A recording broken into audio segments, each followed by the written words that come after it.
আবারও টেলি ইন্ডাস্ট্রিতে অচল অবস্থা। ফেডারেশনের সঙ্গে দ্বন্দ্বে আচমকাই বন্ধ পরিচালক সৃজিত রায় সিরিয়ালের শুটিং। আর্ট সেটিং গিল্ড টেকনিশিয়ানরা পরিচালকের কথায় আহত। সে কারণেই তারা পরিচালকের সঙ্গে কাজ করতে চান না। বিনা নোটিশেই কাজ বন্ধ করেন তারা। ক্ষতির মুখে পড়েন সৃজিত। কিছুদিন আগেই বন্ধ হয়েছে কৌশিক গঙ্গোপাধ্যায়ের সিনেমার শুটিং। একের পর এক পরিচালকের ওপর কোপ পড়ায় আতঙ্কিত পরিচালক এবং প্রযোজকরা। সৃজিতের ডাকে সাড়া দিয়ে দাসানি স্টুডিওতে হাজির হন ডিরেক্টরস গিল্ডের সভাপতি সুব্রত সেন, সম্পাদক সুদেষ্ণা রায়, কার্যকরী কমিটির সদস্য রাজ চক্রবর্তী, পরমব্রত চট্টোপাধ্যায়, অনির্বাণ ভট্টাচার্য সহ পরিচালক গিল্ডের কয়েকজন সদস্য।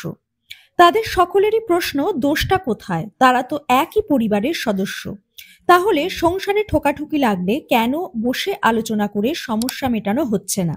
জি বাংলার কোন গোপনে মন ভেসেছে ধারাবাহিকের শুটিং সেটের পাশেই আসন্ন সিরিয়ালের জন্য সেট তৈরির কাজ চলছিল। হঠাৎই সেটা বন্ধ হয়ে যায়। শ্বেতা বলেন, আমাদের শুটিং চলাকালীন সেট তৈরির আওয়াজ আসতো, সেটা আর শোনা যাচ্ছে না। খুবই খারাপ লাগছে। কেন কাজ বন্ধ করে দেওয়া হয়েছে তা পরিচালক নিজেও জানেন না। তার কথায়, সিরিয়াল একদিন শেষ হবেই, কিন্তু শুরু হওয়ার আগেই বন্ধ হয়ে গেলে সেটা ঠিক হয় না। আলোচনা করে মিটিয়ে নেওয়াই উচিত। একটা ধারাবাহিকের মাধ্যমে অনেক মানুষের পেট চলে, তাই কাজ বন্ধ হয়ে গেলে খুব মুশকিল। ফেডারেশনের দাবি না মানলে সব সিরিয়ালের শুটিংই বন্ধ হয়ে যেতে পারে। প্রফেশনটা খুবই আনপ্রেডিক্টেবল, তাই এভাবে বন্ধ হয়ে গেলে অভিনেত্রীর কাছে এটা খুবই ভয়ের। অনেকদিন কাজের পর ছুটি নিতে ভালোবাসেন, কিন্তু কর্মবিরতি খুবই আশঙ্কাজনক। অভিনেতা রণজয় বিষ্ণুর কথায়, ইন্ডাস্ট্রির ভেতরের মানুষ ইন্ডাস্ট্রির অবস্থা যতটা ভালো জানে আর কেউ জানে না। অর্ধেক চ্যানেল বন্ধ হয়ে যাচ্ছে, সিনেমা ভালোভাবে রিলিজ হয় না। এবার যদি সবাই মিলে একসাথে না চলি, গ্রোথ কিভাবে হবে জানি না। আদৌ হবে কিনা সেটাই আশঙ্কার। রণজয় বলেন, ইন্ডাস্ট্রিতে কাজ খুবই কম হয়, এভাবে বন্ধ হয়ে গেলে আরো মুশকিল।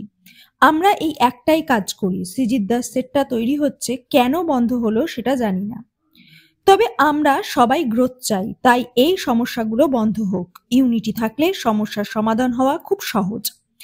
অভিনেত্রী মিশমির কথায়, একটা মাসে বেশ কদিন কাজ বন্ধ হলে আয়ের উৎসও কমে যায়, সেটা খুবই ভয়ের কারণ। তবে এই সবকিছুর থেকে অনেক দূরে দিদি নাম্বার 1 মহাকুম্ভে পুণ্যস্নানে গেছেন রচনা ব্যানার্জি। দেখুন কি বলছেন তিনি। এবার আমরা